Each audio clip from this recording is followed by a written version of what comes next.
Today on episode 187 of the Peak Performance Leadership Podcast, we bring back guest Jen Thornton. She's going to teach you how to hire the right way so you don't waste your time, effort, and money. That's right, folks. It's all about hiring folks today. Are you ready for this? All right, let's do it.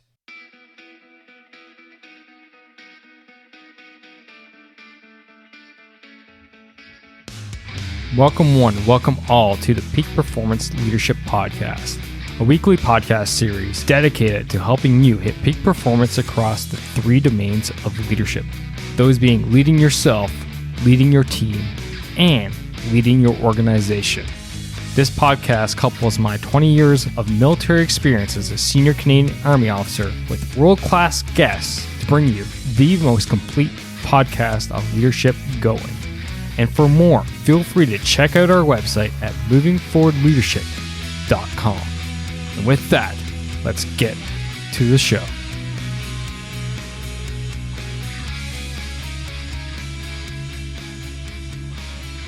Yes, welcome. Thanks for tuning in. It is your Chief Leadership Officer, Scott McCarthy. It is so great to have you here. And today, we're going to be talking about hiring people, bringing new people into our organization. And we do that with Jen Thornton. And Jen is the quickest turnaround return guest we've ever had on the podcast. So if you want to check out her first appearance, Leading Real Change, you can do so by going to movingforwardleadership.com/168. 168. That's episode 168 with Jen. Fantastic episode. So good that right after I had finished recording with her, I told her I wanted her back, and we literally booked the second interview right then and there. So today, we're going to be talking about hiring people. Why? Because you got to find the right people. How many times have you heard the expression, good help is hard to find? Well, maybe, just maybe, it's not that the people are hard to find. Maybe you're not setting yourself up for success from the get-go. And that's really where we go right away with this podcast interview today with Jen. If you don't know Jen, she is a strategy and leadership professional development. She's got over 20 years of experience in the field, and she has led international teams across China, Mexico, UK, US, gone into new markets, etc. And now she runs her own consulting firm, 304 Coaching. And she deals with clients much like yourself, small businesses, big businesses, including large international firms, and so on. During this interview, we talk about the current situation regarding hiring, how to keep people who are already in the organization, because you want to retain your people, the good ones. The best way to find someone to hire them, the components of effective hiring strategy, the importance of looking into failures during the interview process, how to effectively onboard new employees, and so much more. Jen's a riot. We have so much fun in this podcast. You're going to absolutely love her because, as far as I'm concerned, I could co-host the show with her because that's how great she is and how well we jive together. So with that, I'm going to say it's time for me to be quiet. All right. So why don't you sit back, relax, and enjoy my conversation with Jen Thornton on how to hire the right way.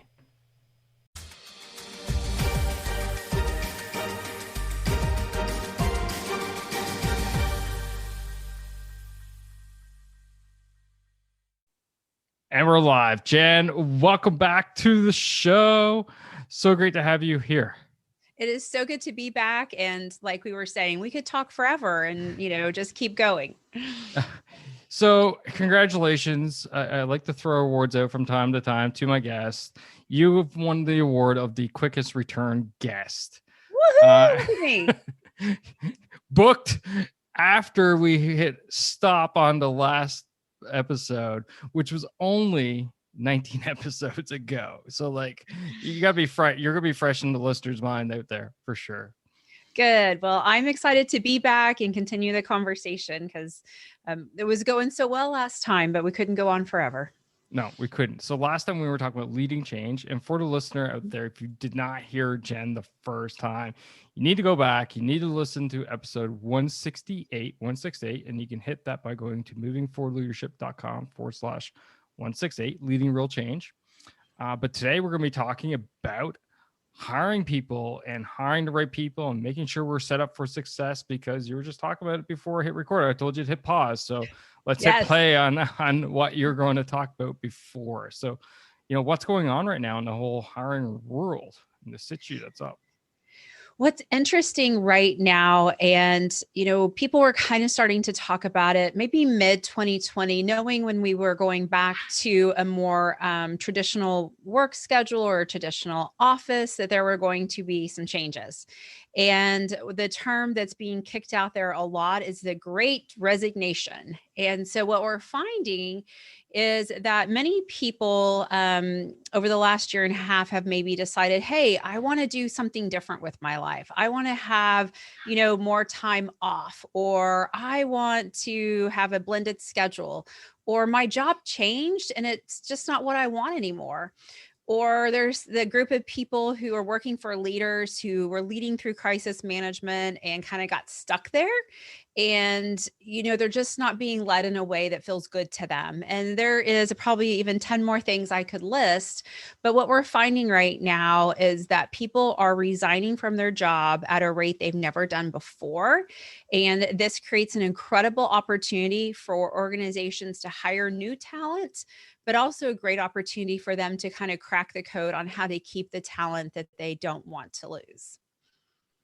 Ooh, that's two different. That's two different ways to go right now. So let's go with the latter first. Let's talk about keeping people, because that's got to be, the preferred, what we call in the Army, COA, course of action, i.e., option. We just kind of like to make it sound all militaristic and fancy and stuff. Yeah. But it's option, right? So that's got to be the preferred one, because it takes so much time, so much money, so much effort to go out and hire people. And the reality is, the person you have right now is the known entity. You don't know who you're going to get until after the end of the process. So what are some of the best ways for organizations out there today to not lose their people with all this going on? I want changes. I don't want to have to come into the office. I want a bit more flexible work schedule, blah, blah, blah, blah, blah, all these different things that the pandemic has really shaken up and really, made people think about their lives in a more holistic way. There is the good news is there's a lot of options that an organization could take. And I think the first thing you want to think about is taking care of your leaders, because they're taking care of your teams and they're taking care of your business and they're taking care of your reputation. And so start there, start at the top, and really think about, how are you leading your leaders? How do your leaders need to lead in the way in which your business is today? Because it doesn't matter what business you are different today than you were a year and a half, 2 years ago. Pandemic or not, that's life. Things change. So think about what you need from these people. Think about the competencies, the skills, the way of work, what is important, and really think about making sure that you're asking them to do work that's purposeful and meaningful, and that you're not asking them to do kind of that fluff work that doesn't really have a business impact.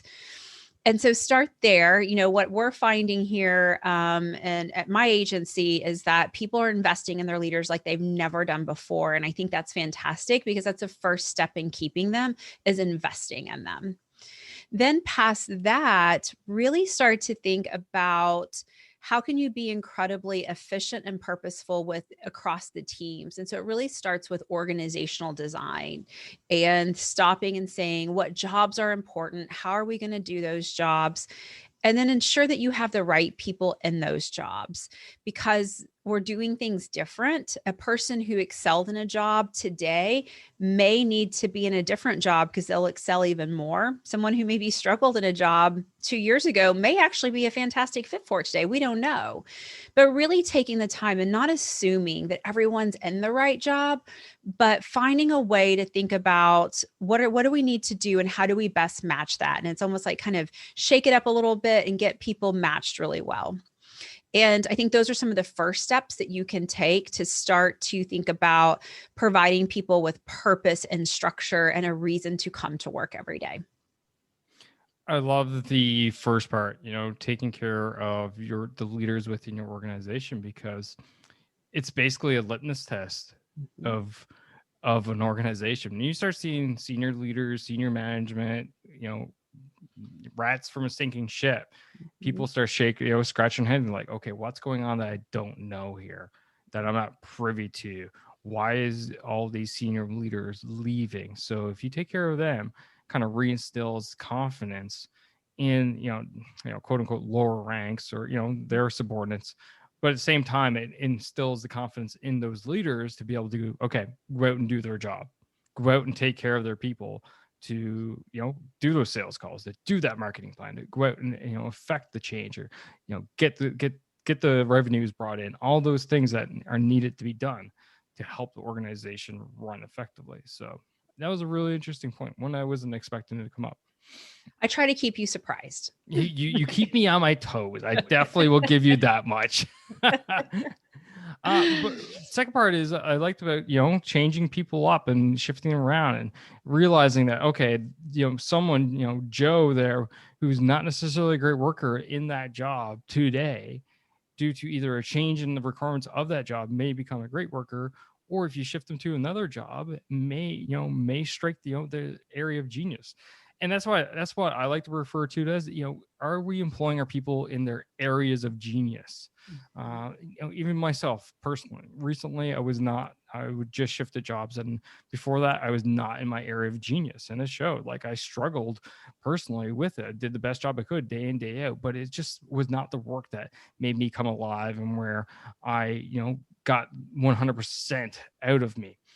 Now, where I'm at now is much more in that lane where I'm like, okay, I'm into the zone of what I'm working on now. I'm in charge of a bigger team, et cetera, et cetera. And it's like, okay, this is more of my area of genius. And sometimes that's all it takes. That's all it takes. Yeah. And, putting someone in their area of genius, obviously it's fantastic for the organization, but it impacts that person at home. It impacts that person out in the community. It impacts their brain health. It impacts their physical health, their outlook on life. And so, as leaders, of course, we're thinking about the business and making sure the right people and, taking care of those things. But when you take care of those things really well, those people create better communities and create better relationships around you. And so it's this beautiful cycle of I took care of them. They are better, therefore they show up better. So therefore I'm going to take care of them even more. And so you can create this cycle where people are growing in your organization from mental health, physical health, their emotional health, just by putting them in a job in which they feel good at and they feel like they can succeed. Because when you feel like you can succeed, you can do anything. You feel like you can succeed everywhere. But when you've lost your confidence in a key area of your life, you lose confidence everywhere. 100%, 100% agree with you. And I've seen it so many times with other people.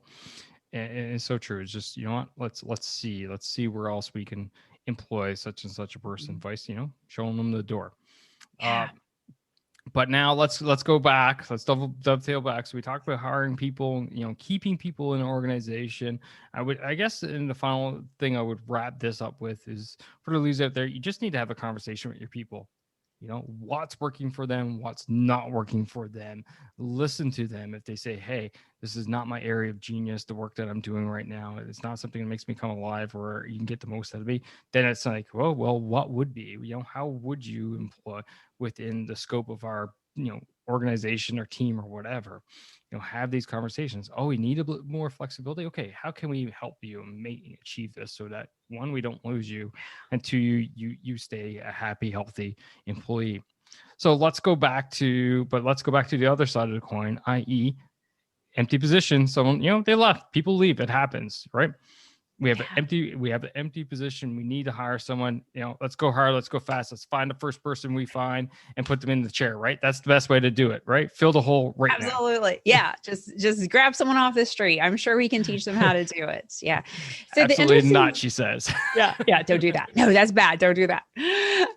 But the beginning of the work is very similar, and you have to first make sure you know what this job needs. Not only understanding, I need to hire someone to be a marketing director, but how do you want them to do that job? You do a job description, it's got all those little fancy bullet points, and you check that box. But what we don't always stop and think about is, do we want someone that's innovative? So are we in a change cycle and we need innovation? Or do we feel like we're in a solid place and we need more traditional maintenance of this job? Because if you hire a super creative person who loves to shake things up, who loves innovation, but then you give them the playbook to run and they don't get to deploy that innovation, then you've hired the right skill, you haven't hired the right way of work. And, the same is true for someone who enjoys pragmatic, traditional work. And then you hire them to be your chief, innovation officer. And they're like, but what do you mean I'm going to innovate and think of things I've never thought about? Here's what I've done and it's always worked. And there are a place for both of those people. But, what work do you want them to do? And how do you want them to do that work? And that's the pieces that we have to start with when we think about hiring. No, I really like that. What's the vision of that position really? What is it? And I also like to look at in terms of capabilities, right? What capability are we trying to develop here? Are we trying, and it's kind of along the lines of what you said. Are we trying to develop a capability that's really innovative, that's going to push the ball, push the envelope, et cetera, or are we looking for a capability that is good old reliable, going to get us there day in, day out, right? So what type of capability do we need? And I'm like, when we have empty roles, I'm like, okay, is the role even valid anymore? Yeah, that's a great question. Right. And that's, you have to decide. Too often the role isn't always valid. And oftentimes too, what happens is we look at a team and we're like, they're overwhelmed. They're all working a ton. And, everyone's like, oh my gosh. And we throw payroll at the problem. And instead of pausing and saying, does this team need capability development? Do we need to rework the work? Is there partnerships that aren't working, which is causing them to be backed up and overwhelmed? Or do we just throw payroll at the problem and then we just keep hiring people and the situation doesn't change? And that's a piece that we need to pause and ask ourselves about too before we just jump the gun and hire someone. Yeah, because money fixes everything. Come on. Money covers up a multitude of sins. That's an old retail saying from back in the day. Have great numbers and everyone ignores the rest. Yeah, some companies haven't fared too well from that saying, I don't think. Yeah, that's probably true. Probably conversation for another day of ethics. Yeah, absolutely. But I like where we're getting at. So we were talking about, checking out what type of, first off, check and see if it's still valid. What kind of effect are you looking for? What is it that you're looking for? Are you looking for an innovation? Are you looking for steady? What is the vision for the job? So, okay, we've gone through this analysis. Like, okay, yes, the role is still valid. We are looking for someone who's innovative because times are changing and we need to get, we've obviously fallen behind the 8 ball. We're behind the curve. And we need to get caught up. So we know we're going to go there. What's next? Where do we go next? Yeah. So what's next? So, now it's you put a posting up and it's crickets, right? That's usually kind of what happens. And it's important to really think about your hiring strategy. Think where your ideal client or your ideal candidate is living, breathing, where are they at? And so many times people just throw everything on LinkedIn or everything on Indeed. That's not always the best way to go to find someone really good at the job you need to hire. Think about where they are. So if you're hiring that same marketing director as our example we've been using this evening, where might they be? Go look for organizations that someone that's really talented in marketing may be associated with. Go look for conferences and events and look at who their speakers were, who their attendees were. Like, go out there and actively think about where your ideal client might be and find them. But just throwing up that same old posting and hoping you get a candidate, you go fishing every once in a while, you'll catch something. But if you get really strategic and think about where that person might be and go find them, that's where you find the real talent, because they may not be out looking at those postings, but they may definitely take a phone call from you. If you say, hey, I, noticed you were attending in this marketing conference. We're looking for a marketing director. I'd love to pick your mind about who you might know, or maybe you might be interested once you hear about it. But do the work to find where that person might be. That's a great tips for sure. You need to have some form of strategy, some kind of idea of how you're going to go about this process, because hiring is a process. It's step A through step Z. There's a process, but you can't just take shots in the dark, throwing a line out in the water. Yeah, like you said, you might get the fish, you might get the biggest fish in the pond, but you might also get the smallest one too. You just don't know what you're going to get. So I really like your idea about going out there and being seen, and really, I would even suggest showcasing your business to even attract people to come in, right? Because that's what you want, is people come and think, hey, I know you got no posts up there, but hey, here's my resume. Yeah. Right? Would that not be the end goal that you would want from this hiring strategy? Absolutely. And you want the best of the best. And if you think about going out and finding where that person may be active, chances are they're pretty good because they're committed to their career. They're out in associations, they're out in conferences. They are out there learning that industry from others and learning from others and developing themselves. And, those are the people that you probably want to hire.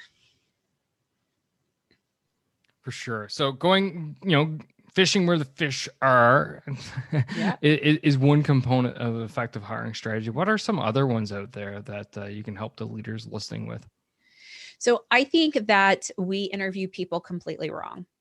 And we talk about behavior-based interview, right? That's what we've all been taught. Tell me about a time you managed a crisis, right? And so that's, how we've all been taught to hire. And years ago, I came across a book, and it's called Who, like who are you going to hire? Who, by G.H. Smart. And gosh, it's been 15 years ago that I came across it. And what I learned from that was how to find patterns in interviews, because the patterns of behavior help you figure out if this person's going to be a fit. And so I completely changed the way I interviewed. Early in my HR career, I was a full-time recruiter, and I, changed it up completely. And when I help clients today make hiring decisions, it is the way we do it. And what you do is you start early in someone's career. So the very first job you can find on their resume, and sometimes for a high-level executive, they say even go back to high school and college. And you kind of ask the same questions. What were you hired to do? What did you do? Because those are sometimes two different things. What are you proud of? Or what is your biggest accomplishment? What was your biggest failure? What did you learn from it? And then what took you to your next job? You run that same series of questions. And, as they answer, you can dig in and dial into like some details. But if you keep that format, what you will find is behaviors. You'll find that every single job they've ever had, they've been promoted at least once. So you're like, hey, this person comes in, works hard, and they get promoted at, the last 4 jobs they worked at. Hey, I need this person. Or you might find someone who every time you say, well, tell me what took you from that job to the next. Well, my boss, wasn't teaching me anything, and I just couldn't learn anything more there. And that was the answer for the last 4 jobs. Well, chances are they're not willing to learn, or they don't see value in other people. You start to see, when I had a failure, how did I approach that failure, and what did I learn from it? And did I take that knowledge to the next situation? And was my failure bigger or different? Or, could you tell how that was leveraged? And when you start to find those behaviors, that's when you really start to recognize, how is someone going to show up and do the job that you're asking them to do? I love it. I love it, especially the failure part. I think Yeah. that's a question we shy away from too much, because it's like, ooh, I'm getting Ooh. vulnerable. I Yeah. messed up. I screwed up. I don't want to Mhm. talk about that. I'm supposed to be boasting myself during an interview. Look at me. Look how great I am. Yeah. No. I screwed up hard. This is how I screwed Mhm. up hard. Let me tell you. You want to hear a time where I messed up? Oh yeah. Sit back, grab a coffee, because it's gonna be a while. This is going to be really good. Yeah, you might want to take some notes, because you're gonna have some fun, right? But Yeah. what that does is, one, it shows the vulnerability of the Mhm. candidate to me. Mhm. But two, it's like that follow on, like, okay, what did you learn? How did you learn from it? Yeah. Right? Because congratulations, we're all human.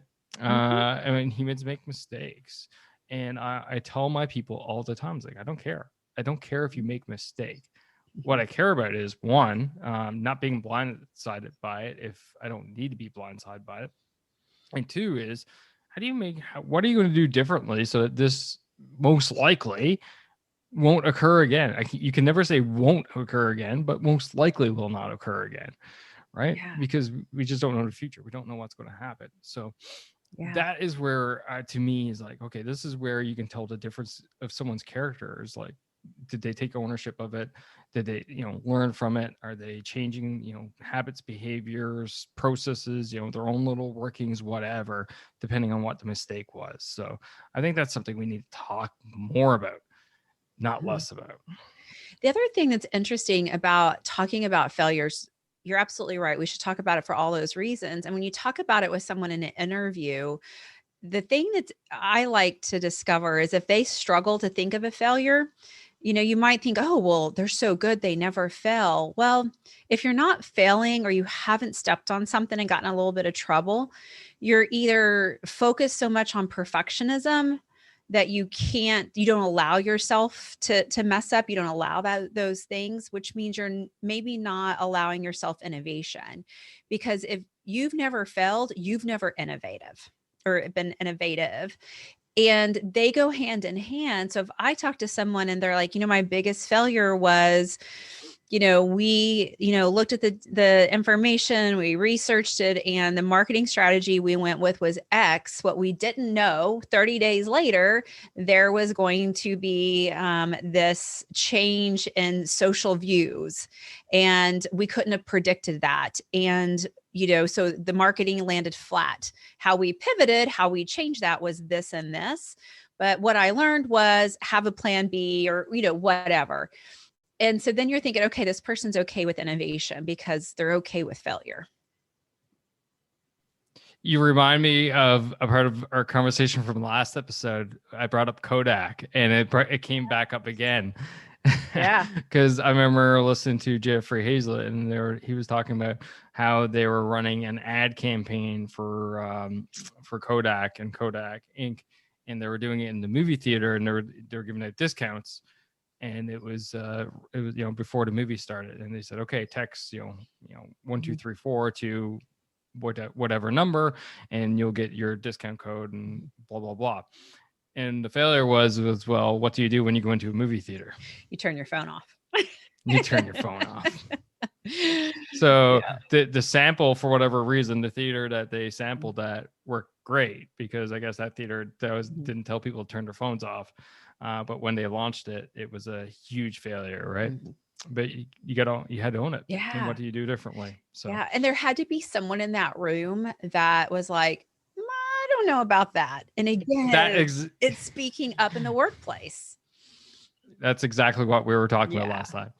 And the need for having that psychological safety, environmental psychological safety, where people can speak up and say, by the way, this is a mistake. Yeah. So Yeah. Run, don't do that. which is actually goes back to what we're talking about today, and hiring the right people. Because I personally have one of those stories that I even talk about now, where, I tried to put my hand up, got told don't put my hand up. And yeah, we had the Kodak commercial moment in the movie theaters.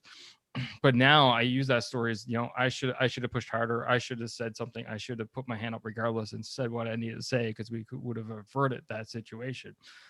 And now I use that as a story. And when people do that through the hiring process, now you can see, okay, they don't just dwell on their failures, but rather like, okay, they're making the place a better place with Yeah, that story. they are. And it reminds me of, I tell people all the time, I now get paid to do the things I used to get in trouble for. I worked in a Love it. traditional corporate environment for years, and I have different views, and they're not traditional. And I got in trouble for them. But today, as a consultant, people pay me to come in with my unconditional views, and bring in ideas that they hadn't heard before, and to be a little wacky and be a little out there. And I think back, if that had been embraced earlier in my career, who knows where I could have been. But I really, just felt beat up for being different. And it took age and a little bit of confidence and a little bit of circumstance for me to go, you know what, let me just give me a try and see what happens. And yeah, and today I get paid to do the things I used to get in trouble for. So we're talking about the interview process, and I like that part. I want to segue a little bit, but I still want to keep it on this interview. Mhm. What are your best advice for people who are, on the not the interviewee, but the interviewer, in looking at candidates, and they're like, okay, this candidate nails everything. Mhm. All the resume is amazing, all the checks in the box are great. There's something. Mhm. There's something. What is your best advice? Because we've heard all these horror stories where someone shows up and they look amazing on paper, they nail the interview, and they show up to get into the organization. It's a disaster. And someone who's like, I just had this feeling. What's your best advice for them out there? I think one of the things that, if you have that feeling, is to spend more time with that candidate. We're trying to make hiring decisions quickly. We definitely don't want to do death by interview, because we can run off really good candidates if we have this insane process. But find a project that person could do, and then talk about it with them, because that starts to help you see how their brain would work with yours. And an example of that is one of my clients. They have a position that they hire for, from time to time, and this person is responsible for P&Ls, and they're responsible for this transportation organization. So we do the top grade interview that we had talked about, and if we feel good about their background, we give them kind of a made up P&L and say, tell us what you see. And then we give them a couple of scenarios, and we ask them to write us back and tell us how they'd handle a couple of things. And what that gets us to is we get to start to think about how they think about the work, not just in theory, but in actuality. It allows us to see their writing skills, their communication skills. But the most important part about it is when we stop and talk with it. So the person who would be managing that person talks to the candidate about what they see in the P&L. And so that candidate starts to say, well, this doesn't make sense to me. Tell me more about that. Or, there's two different ways I would go. How would you go? And again, it starts to build this conversation of how we might work together. And is that a match? And I think that's a great way to start to kind of, deal with those little butterflies in your stomach. Like, is this person too good to be true? Give them a project and sit down and have a great conversation with them about it, as if you were working together, and then see what comes out of that. No, that's great advice for sure, Mhm. especially if you're in the technical realm where it's very Mhm. hands-on, or Yeah. process oriented, planning Mhm. oriented, stuff like that, right? Because that really you can really see it comes out really quickly. Mhm. Because if someone doesn't really know what they're doing, they're going to get flustered, frustrated very quickly, and then they're going to be Yeah. asking questions that they shouldn't be. Yeah. And we've given the exact same project to probably 10 people over the last year. And we have gotten every kind of imaginable answer back. And there was one candidate in particular that we were pretty high on, and we thought, this is the one. And through that process, we were like, no way, there's no way this is not going to work. He's not going to enjoy working for us. We're not going to, he's not a fit for it. It was just wasn't a fit on either side. And it could have been a really costly mistake for the organization, but also a costly mistake on that candidate because it would have, put a bump in their resume. And that's not fair to do to that candidate either. You have to protect your company, but you also have to protect the people and respect the people that you're interviewing and not put them in a place of failure. That's a great point, and Mm-hmm. and if they're saying yes to you, that means they're saying no to someone else. Yeah. And if you realize that's not a great fit, Mm-hmm. that then you're taking them away from another opportunity. And I think there's a lot of potential for respect there. Like, hey, we think you're a great person. We love you.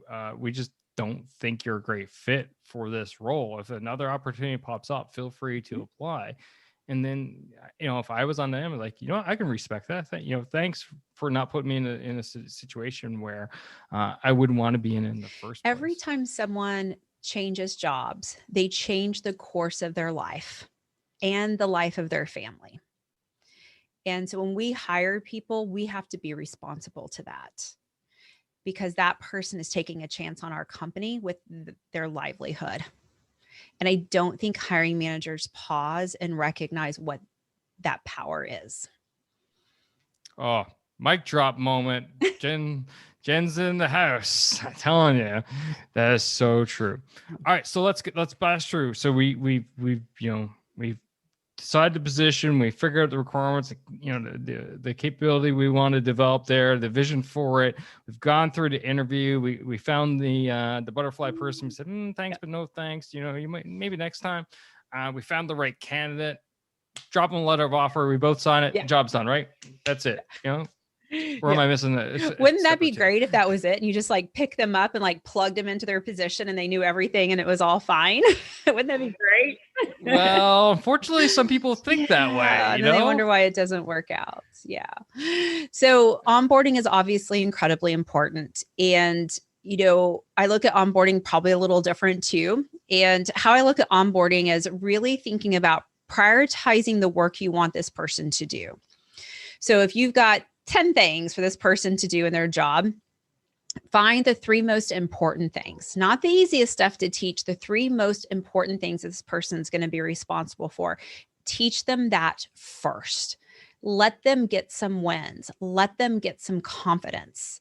Then you add on additional responsibilities and then additional until they can handle the full job. The reason why you start with what's most important is that tells them unconsciously at the end of the day, this is the most important part of my job. It's what I learned first. It's where I had my early wins. It's how I built my confidence, and it's how I'm going to show up every day. And I'm going to be able to prioritize in a different way. Instead of you just saying, here's a buffet of 10 things, have at it. And when we start to build confidence in our employees early on, we open up their ability to use their frontal lobes, and so they can learn faster. But unfortunately, too often we just dump on people and we just hand them a bunch of stuff, and then they struggle, then they get in trouble, and then they don't have confidence. And then it starts to spiral from there, and not a good way, not spiraling in a good way by any means. But you have to set people up where they immediately know their priorities and they immediately get some wins. I love that last bit. Immediately get some wins. Get that confidence under their belt. And you're right, that was not where I was expecting to go. But I love it. It's in the same breath because build that person up, because they show up, they get into their new job, they're nervous a little bit. New people, new building, maybe new login, who knows. And it's just new work, new flow, and all this stuff, and new dynamics, and all this, and just like getting into the groove and getting into the routine and get some wins under their belt. Some pats on the back saying, "Good job, thanks for taking care of that for us." All right, the next one up is such and such a file, and just having at it. That is, that's great because it makes them feel valued and they're part of the team already. They're contributing and all these things. So. And in that process, help them find their best partners. And so when you're in a new job, Right. oftentimes you're like, who am I supposed to be working with? And where do they work? And what's their extension? And who is that? And I don't even know. And so part of the onboarding is teaching people who are your most important business partners. And so here's the first three tasks I want you to learn. And here are the three people that you need to talk to and talk about your relationship with how you'll work with them to get that task completed, and encouraging, your current employees to really take those new people under their wings so that it becomes this culture of we succeed together. But part of the onboarding plan has to be, here are the people you'll work with, and here is your time to learn how to work with them. No, I love it. I Mhm. absolutely love it. And especially the last part, here's how to work with them. Because again, that's something that we're not, we just don't really know, nor do we get taught it, nor do we talk about it that much. Is that working with me is different than working with you. And the thing, how I receive information and process information is differently than how you do. And as a leader, as a boss, a supervisor, not boss, supervisor, um, I find it important that when I show up, so for example, my current role, I have 4 direct reports and a team of Mhm. 24 people right now. And so my director is like, hey, this is how I like to receive, my information or whatever. Here are things that I like, to do, or this is how I like to operate. But at the same token, I need to know how that works for you so that when information is going your direction, I can make sure that you understand it because I'm giving it to you in the way that you need to Yeah, hear it. absolutely. And when you go back to thinking about how to give people early wins, knowing who to work with and how to work with them, that'll get them early wins. Because how many people in their first, couple months sit at a desk and think, I don't know who to even call for help, and I'm just going to do my best. And you have to remove that noise in someone's head so that they can spend their energy, because we only get so much energy every day. So it's a currency. If they're spending their currency, that energy, on trying to figure out who to work with to solve the job they need to do, then they're not getting it done. And take away those obstacles so all of their energy is spent actually getting the wins. Which I would even suggest would be a massive drain on a creative person or a person Mhm. who's put in a creative role because they need Yeah. the that energy, that currency as you Mhm. called it, for that actual type of work because it takes a Yeah. lot as it is. Mhm. Right? It takes a lot of work, to a lot of energy and time and brain power to be creative. Mhm. Lord knows it does for me because I'm not necessarily the most creative person Yeah. out there. Well, So and you think about double work, you think about someone goes down a path and they think it's the right path, but they didn't know the right person to partner with. And now that person maybe is mad because a new person didn't include them in a conversation, and now the work's wrong. And now you've got noise again, right? You've got all this noise, and that person feels like they failed, and now they have a bad relationship with a business partner. And it could have been prevented. It's actually not hard. It's not hard at all, but it's slowing down to do the right things for the right reasons to create wins and success so people can build their confidence so that they can bring their best selves to the job and deliver what you expect them to deliver.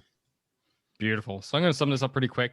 Basically, when you get people in, obviously teach them what they need to do, but actually prioritize, the top 3 tasks that you want them to achieve right away so that they get those quick wins. But most importantly, make sure they are linked with the key people out there that they need to interact with in order to get those quick wins in. And make sure that we have an understanding of, everyone has an understanding how to send and receive information so that, lines of communication are nice and clear and open and crisp and life goes good. That's right. All right, so there's one thing I want to hit before we end this show, Jen. And we've gone through the whole hiring process, right from, think about the position up to onboarding. And that is, end of the day, we all leave. So I'd love to get Mhm. your thoughts and ideas on, how do we take care of people who are leaving? Someone walks in and submits their 14-day notice or whatever, their resignation and stuff. Do we like go what the hell and throw it back at them and like get the hell out and pack up your things now, or do we sit here and cry and say no, please don't go, no, we need you? how do we take care of that situation? The first thing we have to do is stop and pause and find out why. And too often we take it so personal that we can't hear the why. And that's what we've got to know. We've got to know the why. Because if it's a why you can control and you can course correct and it's someone you need to keep, maybe that's an option. If there's a why and you can't save that person, but you discover something about your organization and you're like, oh, and where there's smoke, there's fire. And, stop and really get curious without ego. And that's really hard, but we can do it. Because if you remove your ego from it and you really listen to that person's why, you will have a much more, you have more respect for them, more empathy for them. Those people that we treat poorly on the way out, you don't think they don't know people. You don't think someone's going to apply for a job that you really want to hire, but went to college with that person that you were really horrible to. And they're going to call and be like, hey, what was it like to work there? Should I apply? They're going to remember that last period. They're not going to remember all the years leading up to that. And so it's a good strategy to treat people well. It's the right thing to do. And it's an incredibly important piece to maintaining your retention in the future by really finding out the why and respecting that person's why. I will talk to people and they're like, yeah, they gave notice and they think that they can go off and do this and there's no way they can do it. Well, you don't know that. Applaud them for, having the confidence to try something new. Because while you're walking around the office talking bad about that person who left, every single person you said something's going to be like, oh, they probably think that about me too. And again, you're reducing that safety in the workplace. And so you have to be really careful about how you treat those people, but use it as a moment to get curious, find out the why, be respectful of the why. And if there's anything in that why that you can change it. Love it. I love that. If Mm-hmm. there's anything that you can control and change it. Mm-hmm. I was actually having this exact conversation with a member of our Facebook group, Leadership Mm-hmm. Skills for Managers to be Leaders, Not Bosses. And if you're not a member, for the listener out there, easy, just go to movingforwardleadership.com/group and join the over 3,000, probably about 4,000 by the time this goes live, members who are having conversations in there daily. And we're having this conversation where a leader was having issues with their team, and I asked a handful of questions, and she mentioned that so there were people who were leaving. I said, okay, so have you asked why that they were leaving? So some said they were going for more money, which is not uncommon. Someone will And always some pay people, you more. right? You can't control that. Most people who, not everyone listening to the podcast has control over payroll. Mm-hmm. So if you don't have control over payroll, you can't control it. But the other aspect was, said some people didn't like who they were working with. I'm like, bingo. That's where you focus in on. Yeah. Why is it they don't like it? Now, are there some people in there that are causing issues for the new people that are showing up? They're causing issues with the rest of the teammates. Obviously, there's something there. As you said, there's a little bit of smoke, and where there's smoke, there's flames, right? So that's where I suggested this member to focus her attention on and go after, because if there's one or two people who are causing issues for the other 20, you don't want that. You need to get after that and sort it out. Find out what their issue is. Why are they causing problems? Right. The and other thing, people who left for more money might have only be leaving for more money because they didn't like their boss. So they were looking for a job, and guess what? Someone offered them more money. But if they love that supervisor, they may not have been out there looking and probably wouldn't have been offered more money. So chances are the more money was related to that too. No, great point. Mm-hmm. The other point I want to make was you talked about respecting people as they go out and stuff like this. You always want a friend in court, right? And like you said, people talk when they get outside of work. So it's like, hey, hell no, you don't want to go work for McCarthy Inc. That guy's crazy. Like, he treats you like garbage. You want to go over to 304, because Jen is phenomenal, right? But if my former employee is working for you, and then suddenly something pops up on your end, it's like, oh, we need to partner someone with, we need to partner with someone to handle this. Anyone got any ideas? Anyone got any suggestions? And if I was, supportive, respectful, et cetera, et cetera, et cetera, more likely my former employees go, yeah, check out McCarthy. You know what? Yeah. Great guy. You guys have similar lanes, et cetera. There are some overlaps and some non-overlaps and stuff. You might complement each other very well. It's like, can you set up a meeting? Sure, I can set up a meeting. I still talk to him. Right. Yep. And boom, now business is booming and we're helping each other. Yeah, it is interesting. People have to change jobs for so many reasons. And, when you build that, when you've treated them well and they have to leave for whatever, and you stay in contact with them and you stay in communication with them, who knows what will happen down the road. You may do business with them. They may come back. They may refer someone. You may refer someone to them. But those relationships, when we kind of, spend all these time, maybe years building relationships with someone, and then overnight you stomp it out for no reason, like that's just, people are going to remember it. Awesome. Jen, I could talk to you for hours. I know. We have so much fun together. Yeah, we do. We have so much fun. But unfortunately, we're going to wind this one down. Okay. However, we do got lots of great comments going on the social feeds with the live video. So for the listener, again, if you're not follow me on social, you need to, because this is actually being live streamed months before the podcast is even being released. So you get ahead, you get access to, these great interviews ahead of time, such as the one with Jen tonight. But Jen, before we wrap up, we're going to end the show like we did it last time. So we're going to review answers. First question before we wrap up. According to you, Jen Thornton, what makes a great leader? A great leader is someone who can reduce the fear in the workplace and allow someone to be wholly and completely who they are. Amazing. Absolutely amazing. I think very fitting for this day and age right now with all the change that's going on in the social dynamics of the world right now. So fantastic.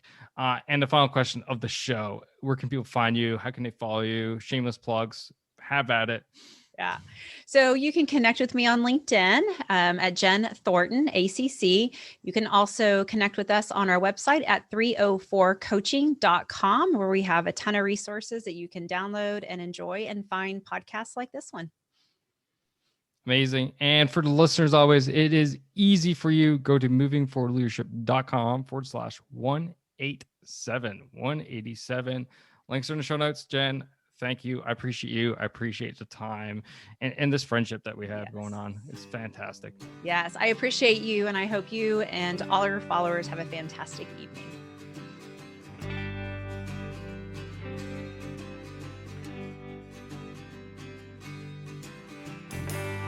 And that's a wrap for this episode, ladies and gentlemen. Thank you for listening. Thank you for supporting the Peak Performance Leadership Podcast. But you know what you could do to truly support the podcast? And no, that's not leaving a rating and review. It's simply helping a friend. And that is helping a friend by sharing this episode with them if you think this would resonate with them and help them elevate their performance level, whether that's within themselves, their teams, or their organization.